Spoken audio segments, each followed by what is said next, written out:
नाज़रीन, नौशरो फ़िरोज़ मां ख़बर है जेका मां ताईं पहुचायूं पिया। ज़ाहिद हुसैन खोखर जी रिपोर्ट मुताबिक़ डिस्ट्रिक्ट ऑफिसर BISP अब्दुल जलील महेसर एक अहम प्रेस कॉन्फ्रेंस कंदे चयो आहे त मुस्तहिक ऐं ग़रीब औरतुनि खे माली सहायता ऐं रिलीफ फ़राहम करण इदारे जी पहिरीं तरजीह आहे।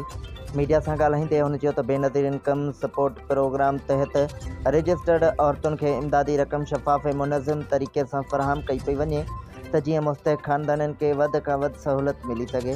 हुन चयो त BISP मर्कज़नि ते ईंदड़ औरतुनि जा मसइला तरजीही बुनियादनि ते हल कया पिया वञनि, जॾहिं त अमले खे वाज़े हिदायतूं जारी कयूं वयूं आहिनि त मुस्तहिक औरतुनि सां ख़ुशि इख़लाक़ी, इज़त, एहतराम ऐं ज़िम्मेवाराणो रवैयो अख़्तियार कयो वञे।